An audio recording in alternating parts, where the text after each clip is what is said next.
he appears, the master of surprise. Welcome to Level Up, where you get the score on video games. Well folks, it's already Capcom time again.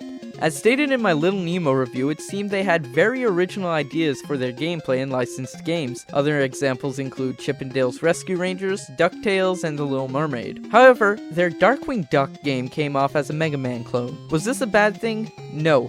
But it may have caused some people to overlook it. That's why I'm not only about to review Darkwing Duck, but the Game Boy version of it, which is even less popular. I am the terror that flaps in the night! The Mega Man influence is undeniable. The feeling of jumping around and shooting your little circles feels just like the Blue Bombers games.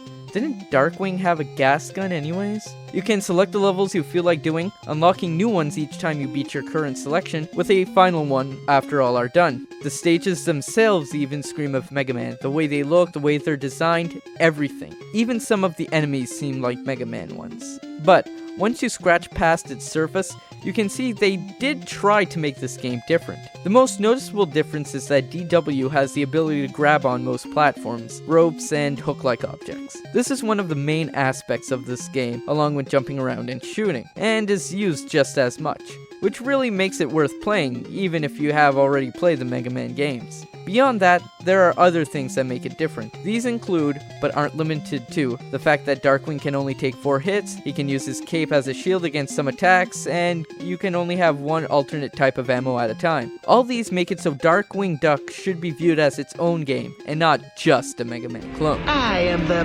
butter that burns in your pan. The plot is basic. St. Canard has broken out in chaos, with DW's enemies each attacking their own section of the city. You'll fight recognizable characters such as the Liquidator, Bushroot, Quackerjack, and my personal favorite, Nega-Duck! There's also Professor Moriarty, and even an original character for the game, Wolf Duck. Of course, this all leads to the climactic showdown against none other than Nega-Duck. Steelbeak. Huh?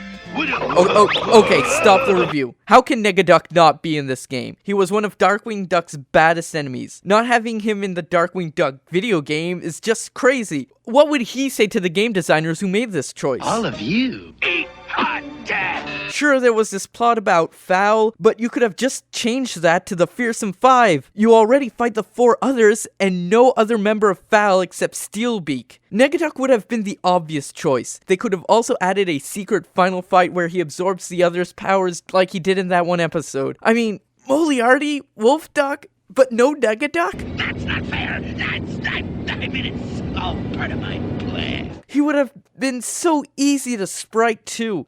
Let's just get on with the review. I am the weirdo who sits next to you on the bus. This game is also fun to look at and listen to.